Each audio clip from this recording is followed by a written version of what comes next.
Irmãos, graça e paz mais uma vez. Abra agora os seus ouvidos e o seu coração para a palavra que Deus tem para os nossos corações. Eu queria que você abrisse sua Bíblia comigo lá em Atos dos Apóstolos, capítulo de número 2. Nós iremos ler apenas o versículo de número 42, Atos, capítulo 2, versículo 42. Atos dos Apóstolos fica no Novo Testamento, então você pode acompanhar comigo essa leitura e ouvir aquilo que Deus tem para os nossos corações. Diz assim a palavra do Senhor: e perseveravam na doutrina dos apóstolos e na comunhão, no partir do pão e nas orações. Que Deus nos dê entendimento na sua palavra nessa noite, para que possamos aqui entender e ver as marcas de uma igreja cheia do Espírito Santo. Eu ouço muitas vezes as pessoas dizendo que tal igreja, que tal pessoa é cheia do Espírito Santo. E eu ouço isso, irmãos, com muita esperança, porque é o que o meu coração deseja, é o que o coração de todo cristão, de todo pastor deseja. Uma igreja cheia do Espírito Santo. Uma igreja cheia do Espírito Santo é o ideal de Deus para nós. É o que Deus quer em nossas vidas, que Ele transborde em nossa vida. E esse transbordar de Deus em nossas vidas, esse transbordar evidencia algumas marcas, alguns sinais. Quem dera, né, se todos nós fôssemos cheios do Espírito Santo. É um desejo e o que nós precisamos é buscar esse enchimento do Espírito Santo na nossa vida. Contudo, embora seja um desejo legítimo em nosso coração, uma esperança maravilhosa que temos de ver a igreja transbordando do Espírito Santo, será que de fato temos buscado uma vida realmente cheia do Espírito Santo? Será que temos colocado esse alvo como um propósito, como um objetivo maior em nossas vidas, para a gente buscar o enchimento do Espírito Santo? A primeira coisa que precisamos fazer é entender o que é esse enchimento do Espírito Santo. É saber o que é uma igreja cheia do Espírito Santo. E eu preciso definir para você aqui o que é a igreja. A igreja não são as paredes. O Espírito Santo fez da nossa vida morada. Nós somos o santuário do Espírito Santo de Deus, como nos diz a palavra dele. Logo, buscar o Espírito Santo, o enchimento do Espírito Santo, é fazer com que o Espírito de Deus transborde em nossas vidas, porque nós é que somos a igreja do Senhor. Irmãos, uma igreja cheia do Espírito Santo tem marcas visíveis de piedade. Uma igreja onde o Espírito Santo governa o coração. Um cristão onde o Espírito Santo estará ali em sua vida, a governar a vida dele, marcas, características se tornam visíveis na vida deles, características de piedade. O Espírito Santo gera, né, na vida daqueles que buscam o seu enchimento, uma vida diferente, que pode ser vista por todos.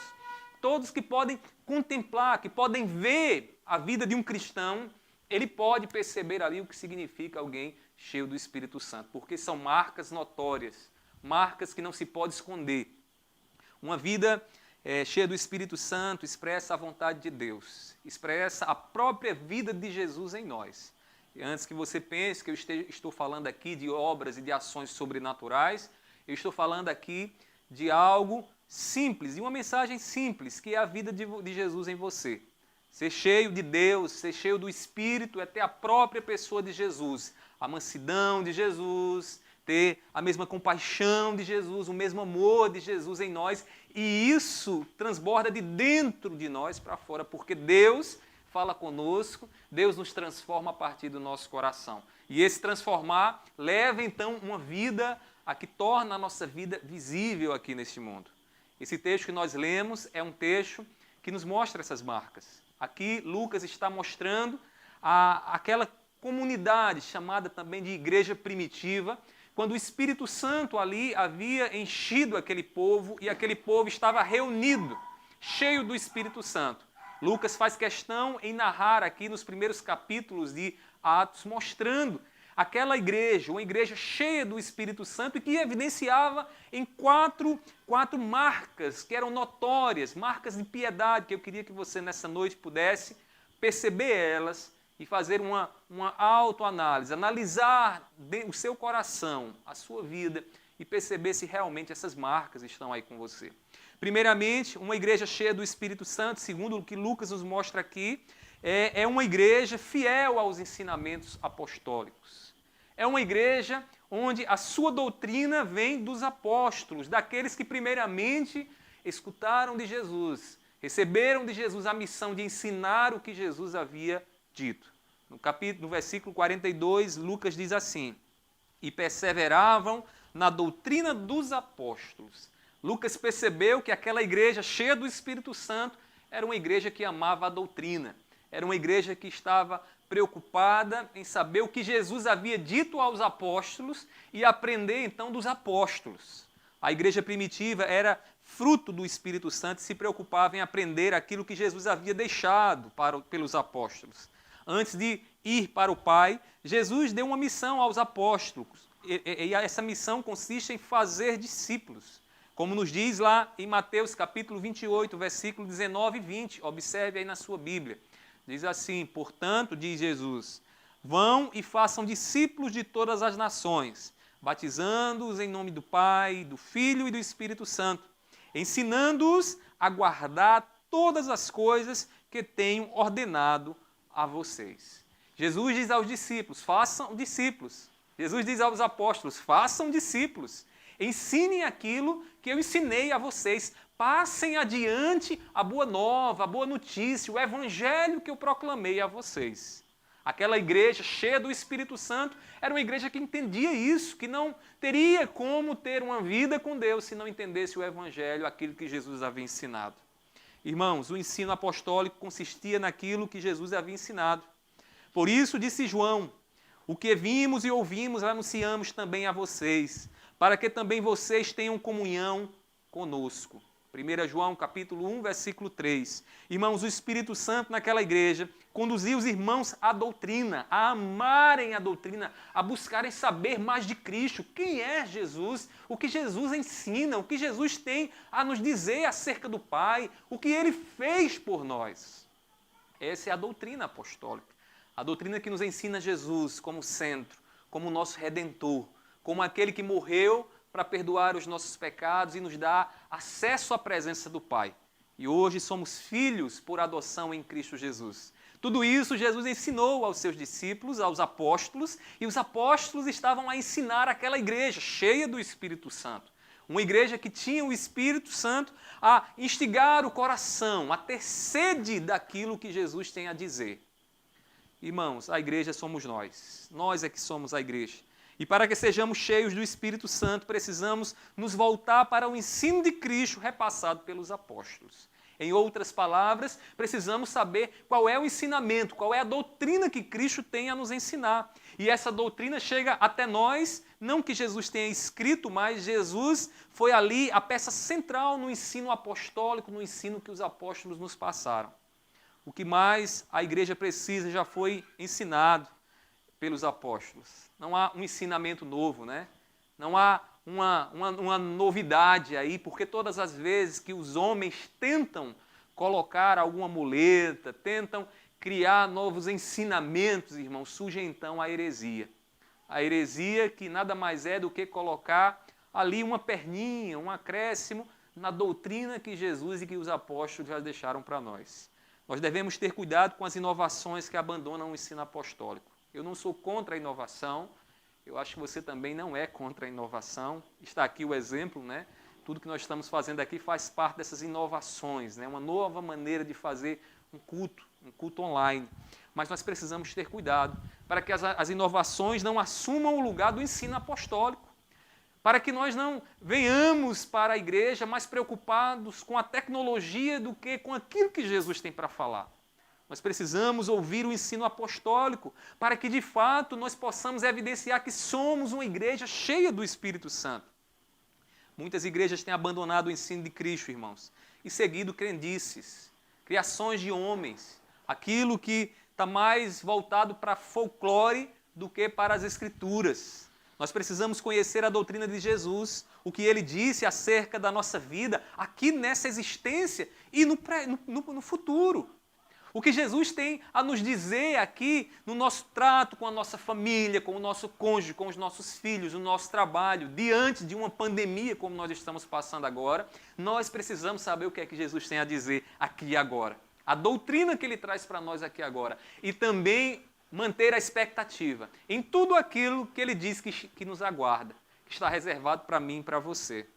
Irmãos, uma vida cheia do Espírito Santo faz do ensino apostólico o pão que alimenta a sua alma. Eu não sei se você já esteve com muita fome e, de repente, tentou saciar a sua fome com pipoca. Você vai, come aquela pipoca ali, naquele primeiro momento, quando você coloca ela na boca, ela manda uma mensagem para o seu organismo dizendo que você já está ali saciando seu organismo. Só que é tudo ilusão, é falsidade. Não dá, como diz lá no interior, sustância. Não dá sustentação.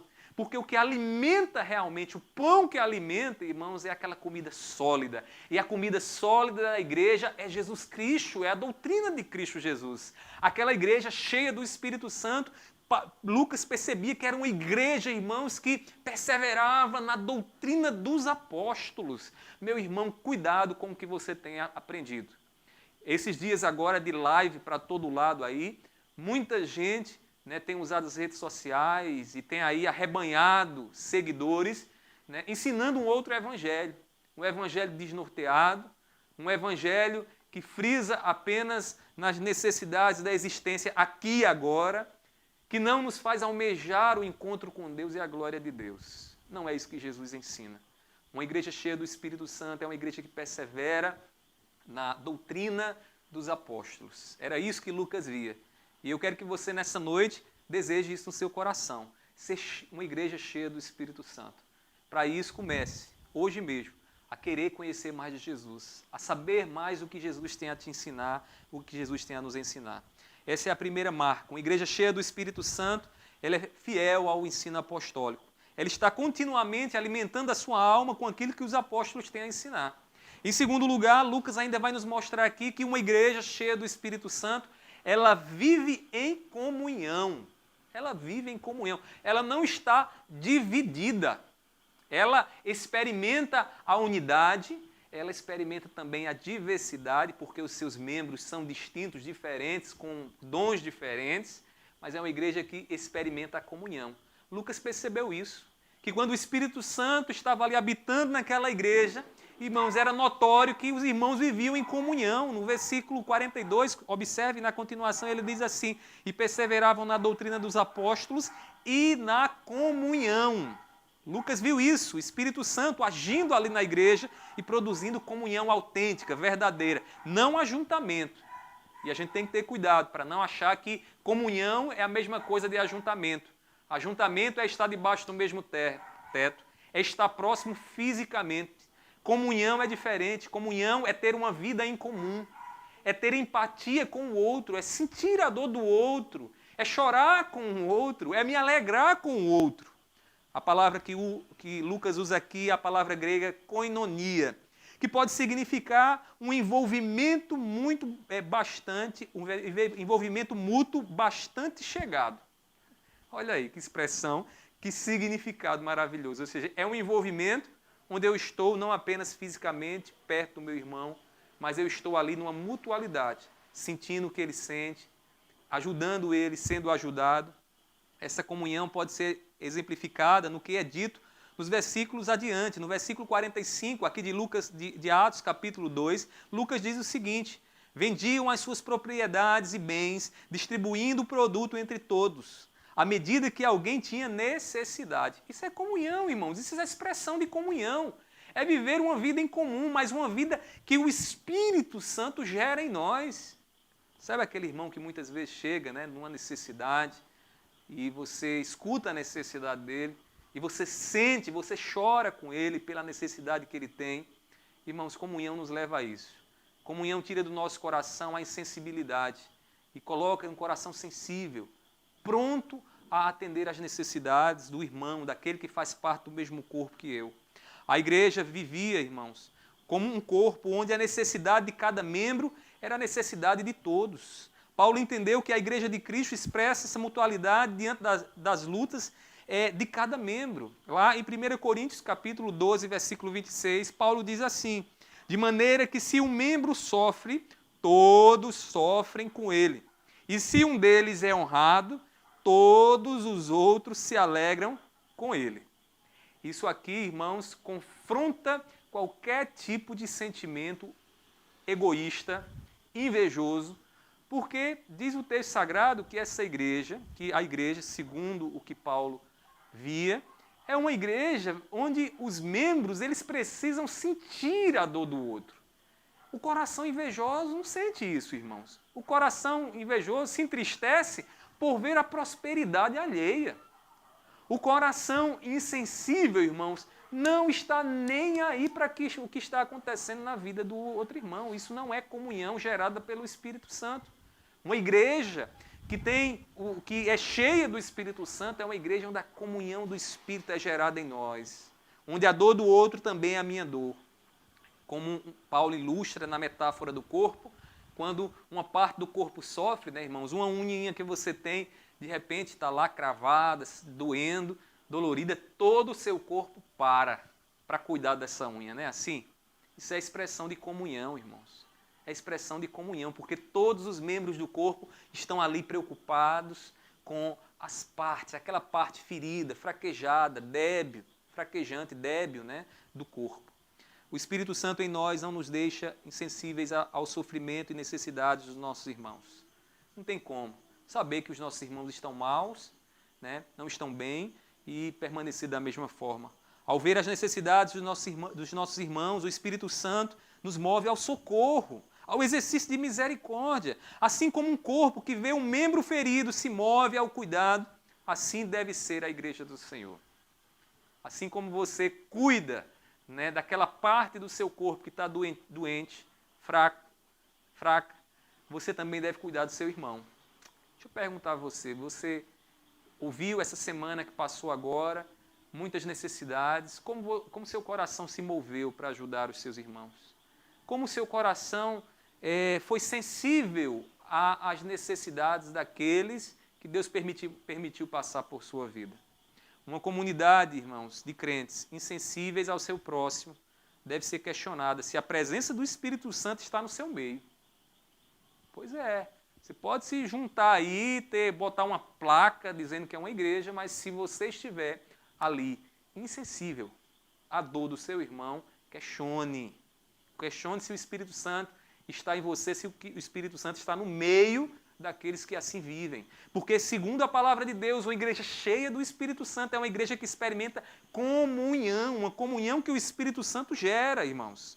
É notório que a igreja primitiva era cheia do Espírito Santo, vivia uma vida em comum. Os irmãos vendiam suas propriedades para satisfazer as necessidades daqueles que estavam ali, quem sabe famintos, sem ter onde dormir nem onde inclinar sua cabeça. A segunda marca, portanto, de uma igreja cheia do Espírito Santo é a comunhão entre os seus irmãos, é a comunhão que o Espírito Santo gera em nós. Sem comunhão, não há a presença do Espírito Santo.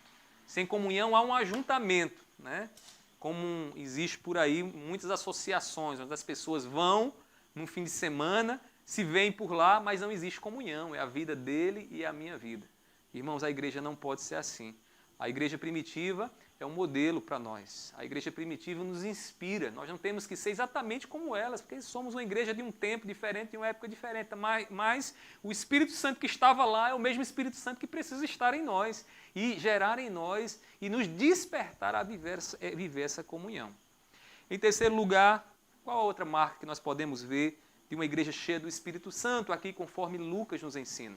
Na percepção de Lucas, irmãos, uma igreja cheia do Espírito Santo, ela pratica as ordenanças deixadas por Cristo. É uma igreja que sabe quais são os sacramentos ou ordenanças que Jesus deixou. São dois eles, o batismo e a ceia. E Lucas vai nos mostrar que naquela igreja, lá na igreja primitiva, era notório que aqueles irmãos estavam cumprindo o que Jesus havia ordenado. Ou seja, estavam experimentando ali no culto a ceia do Senhor, né, bebendo do vinho, comendo do pão. A igreja primitiva, irmãos, também perseverava no partir do pão, como diz aqui Lucas. Veja no versículo 42, ele diz assim: e perseveravam na doutrina dos apóstolos e na comunhão e no partir do pão. Irmãos, o que significa partir do pão nesse caso aqui? Eu sei que existe muitos estudiosos que divergem com relação à interpretação desse partir do pão aqui, mas eu entendo que o partir do pão aqui seja uma referência à ceia do Senhor. E como eu sei disso? Sei disso por conta do contexto. Se você observar aqui nessa passagem, tudo que Lucas está percebendo naquela igreja, ele percebe num ambiente de culto. O ensino está aí, a comunhão que é própria do culto está aí. Logo, quando a igreja está reunida em culto, é comum que a ceia aconteça. Irmãos, no culto é a ordenança da ceia do Senhor que a igreja deve realizar. Lembrando, trazendo à memória aquilo que Jesus fez em nosso favor, quando entregou o seu corpo, simbolizado pelo pão, e derramou o seu sangue, simbolizado pelo vinho. Jesus havia ordenado à igreja o partir do pão. Veja lá em Lucas, capítulo 22, versículo 19. Lucas diz assim: e pegando um pão de Jesus, tendo dado graças, partiu e lhes deu, dizendo: isto é o meu corpo que é dado por vocês. Façam isto em memória de mim. Então, observe aqui que a igreja primitiva, movida pelo Espírito Santo, celebrava o que Jesus já havia ordenado, ou seja, a ceia do Senhor, o memorial da nova aliança que temos com Deus, agora firmada pelo sangue de Cristo Jesus. Irmãos, uma igreja cheia do Espírito Santo obedece às ordens de Cristo Jesus. E eu queria aqui chamar a sua atenção para uma coisa. O Espírito Santo, ele nos leva a realizar com alegria e reverência o que o nosso Senhor nos ordena. Eu vejo, irmãos, às vezes eu vejo pessoas com atitudes irreverentes diante da ordenança do Senhor. Se você conhece a Deus de verdade, se você é filho de Deus de verdade, há uma coisa no seu coração e no meu coração, irmãos, que é o desejo de agradar a Deus. Se eu escuto uma ordem de Cristo e Cristo me manda fazer algo, o meu desejo é obedecer a Ele. Porque o meu amor a Ele se evidencia por obediência, não pelo que eu falo. Se Ele me deu a ordenança, façam isto em memória de mim, eu não posso deixar de fazer aquilo que Jesus me manda fazer. Agora, detalhe, com a atitude correta. Não com menosprezo, não de qualquer forma. E nem muito menos, deixando esse momento, que é um momento tão sublime para a igreja, ser banalizado como alguns, tempo desses, queriam fazer. Irmãos, o Espírito de Deus produz em nós um gozo de viver fielmente ao que Ele ordenou e confiar com todas as nossas forças no significado do pão e do vinho, que significa para nós o corpo de Jesus, que nos substituiu na cruz do Calvário, e o sangue, que era a vida do próprio Cristo Jesus sendo derramada, sendo entregue para cumprir então a justiça de Deus, para sofrer o castigo que era o nosso castigo. É muito estranho que alguns que se dizem cristãos menosprezem a ceia do Senhor, banalizem a ceia do Senhor e levem outros a participarem da ceia de qualquer forma, irmãos. É por causa de tal postura que Paulo escreveu aos Coríntios dizendo o seguinte: observe, leia, entenda bem o que ele disse. É por isso que há entre vocês muitos fracos e doentes, e não poucos que dormem. O que é que Paulo está dizendo aqui? Olha, ele está dizendo aos Coríntios o seguinte: vocês precisam entender que tem muita gente doente, tem muita gente morrendo no meio de vocês, sabe por quê? Porque estão menosprezando aquilo que é sagrado, aquilo que Deus estabeleceu. Estão participando da ceia de qualquer forma. Alguns naquela época bebiam, ficavam bêbados com vinho, comiam pão a ponto de ficarem lá enfadados de tanto comer pão. Menosprezo. Talvez você não faça isso hoje, até porque o cálice que a gente passa para você não dá para você ficar bêbado, nem para você comer e ficar empanturrado. Mas você pode menosprezar a ceia do Senhor todas as vezes que você não dá a devida reverência a esse momento, ao momento da realização da ceia. Cuidado, vigie o seu coração. Tome cuidado. Pão continua sendo pão, vinho continua sendo vinho, mas o momento é especial. O momento é um momento que vai evidenciar a reverência que você tem ao Deus a quem você adora, a quem você serve. Uma igreja cheia do Espírito Santo, irmãos, cumpre as ordenanças de Cristo. Sem cumprir as ordenanças de Cristo, a igreja deixa até de ser igreja. Ela pode se tornar um clubinho, uma associação. Uma igreja cheia do Espírito Santo deseja cumprir os sacramentos, as ordenanças que Cristo deixou para nós. Por fim, encerrando então, Lucas ainda nos dá uma quarta e última marca. Qual é essa marca? Uma igreja cheia do Espírito Santo é uma igreja que expressa a sua dependência de Deus em oração. É uma igreja que não confia na força do braço nem na inteligência dos homens, confia em Deus. Porque entendeu que quando está fraca é que está forte. Porque é na fraqueza que nos voltamos para Deus, é na fraqueza que derramamos nos pés dele aquilo que fragiliza o nosso coração. E somos então fortalecidos por ele. No versículo 42, observe aí na sua Bíblia, diz assim o texto sagrado: e perseveravam na doutrina dos apóstolos e na comunhão e no partir do pão e nas orações. Lucas percebeu que aquela igreja onde o Espírito Santo foi derramado sobre ela, era uma igreja onde os crentes se moviam a orar, a buscar poder, a buscar a presença do Senhor, a apresentar ao Senhor as suas fraquezas, suas tristezas. Lucas notou tudo isso na igreja primitiva, que era uma igreja que perseverava na oração. Por meio de suas orações, aquela igreja contemplava a santidade de Deus. Como Jesus nos ensinou a orar, irmão. Jesus disse assim: Pai nosso que estás nos céus, santificado seja o teu nome. Aquela igreja que estava sendo instruída na doutrina dos apóstolos, certamente ouviram esse ensinamento. Orem, reverenciando a Deus e colocando Deus acima de todas as coisas. Como diz lá em Mateus 6,9, Pai nosso que estás nos céus e não aqui na terra.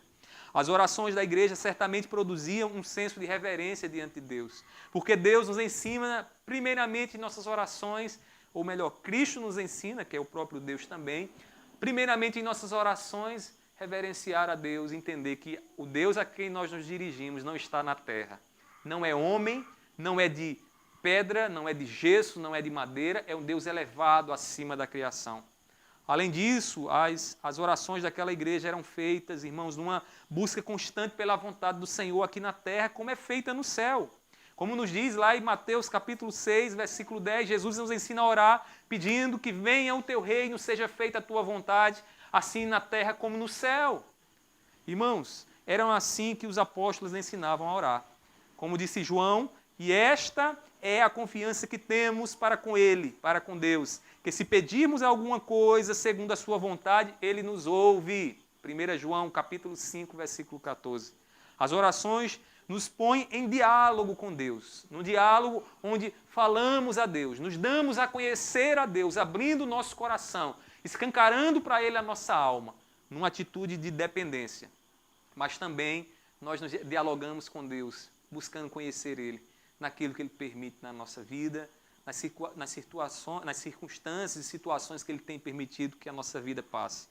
Era assim que fazia aquela igreja cheia do Espírito Santo, irmãos. Juntos eles oravam a Deus.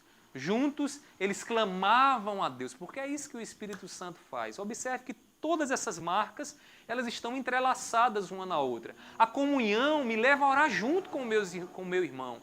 A comunhão me leva a tomar a dor do outro e colocar a dor do outro também nas minhas orações. Me leva a orar por você, sabendo da angústia que você tem passado, das lutas que você tem passado. Deus, Ele nos ensina a orar para que as nossas orações estejam, nossos corações estejam em completa dependência dEle, irmãos. A oração não é para ensinar Deus a fazer as coisas. A oração não é dar uma ajuda a Deus, porque Deus não precisa da sua ajuda e nem da sua sabedoria. A oração é simplesmente uma expressão que temos de uma maneira de dizer a Deus: Senhor, eu dependo de Ti, eu dependo do Senhor. Quando oramos, apresentamos a Deus nossas fraquezas. Ninguém pode fazer uma oração de forma correta sem depender verdadeiramente de Deus. O Espírito Santo, Ele nos move, Ele nos leva a orar juntos, irmãos. Ele nos leva. Uma igreja cheia do Espírito Santo é uma igreja que os irmãos se ajuntam ali para apresentar a Deus as necessidades uns dos outros. Cuidado para que o seu coração não esteja insensível à presença do seu irmão. Tem uma coisa que tem me preocupado, irmãos, esses dias, é o nosso distanciamento. Mas tem uma coisa que o Espírito Santo gera. Aqui eu estou vendo uma quantidade de irmãos conosco. O Espírito Santo nos junta. O Espírito Santo, em meio a essas tribulações, coloca no nosso coração um anseio, um desejo de estar junto dos nossos irmãos, próximos dos nossos irmãos. Então, cuidado. Se você não tem sentido no seu coração o desejo de estar junto dos seus irmãos, peça ao Espírito Santo que trabalhe no seu coração, que desperte você a necessidade daqueles que, por quem Cristo morreu e que fazem parte do mesmo corpo que você faz. Irmãos, o Espírito Santo nos faz contemplar as nossas necessidades e a grandeza de Deus. E nos leva a um espírito de completa dependência. Isso nos leva a persistir em nossas orações. Essas marcas que nós acabamos de ver aqui, irmãos, na igreja primitiva, nos chama a uma avaliação da nossa vida. E essa mensagem nessa noite é para que você avalie a sua vida como igreja. A igreja não são aquelas paredes que estão lá, a igreja é você é o santuário do Espírito Santo. E o que Deus quer é que você, à luz do que foi dito aqui na palavra dele, você avalie a sua vida. Irmão, será que temos evidenciado a nossa piedade, por meio dessas marcas? Será que as pessoas podem ver que estamos buscando a Deus através do conhecimento de Cristo Jesus, da doutrina dele, da comunhão com os nossos irmãos, da celebração da ceia, das nossas orações? Irmão, será que a doutrina dos apóstolos, a comunhão, a ceia do Senhor e as orações têm sido parte da nossa vida diária, do anseio do nosso coração, nesse momento de afastamento que estamos vivendo? Tem um ditado chinês que diz o seguinte: toda grande caminhada começa com um simples passo. Toda grande caminhada começa com um simples passo. Ser uma igreja cheia do Espírito Santo é um grande passo, irmãos. É uma grande caminhada, melhor dizendo. Ninguém consegue do dia para a noite. É Deus soberanamente quem enche. É Deus quem nos transforma e nos faz uma igreja cheia do Espírito Santo. Porém, comece com um passo simples nessa noite. Comece você mesmo, diante de tudo que você ouviu nessa noite, a investigar um pouco mais a sua vida e pedir a Deus que te mostre por onde você deve começar. Se volte para a doutrina de Cristo, busque conhecer mais de Jesus, daquilo que Ele tem a ensinar. Busque a comunhão com seus irmãos. Não querer estar afastado não, irmãos. É tão ruim. Como é ruim estar distante de vocês, irmãos. Distante de vocês, eu digo fisicamente. É bom ouvir o som de vocês, da voz de vocês, soando naturalmente no ouvido da gente. É bom demais, irmãos. Dedique-se à oração com a sua igreja. Mobilize a sua família, a sua igreja, a orar mais. É assim que nós evidenciaremos a piedade, esse anseio, esse desejo por Deus.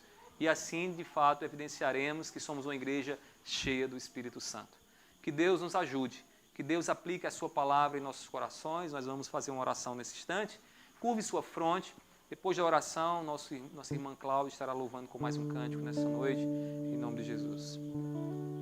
Meu Pai, nós estamos aqui diante do Senhor e nós reconhecemos, Pai, que diante dessas marcas que havia naquela igreja primitiva, Pai, nós muitas vezes estamos nos achando tão distantes, aquém, Senhor.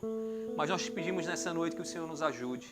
Que o Senhor seja, Pai, com cada um de nós. Dar-nos graça, Pai, naquela área, dessas áreas que foram aqui apresentadas, que nós estamos fraquejando. Que o Senhor nos dê força. Que o Teu Espírito Santo, que está no nosso coração, que habita em nós, Senhor, que seja Ele a nos mover, a orar mais, a Te conhecer mais, a viver e estar juntos dos nossos irmãos, Senhor, a participar com alegria e reverência, Senhor, da Tua ordenança.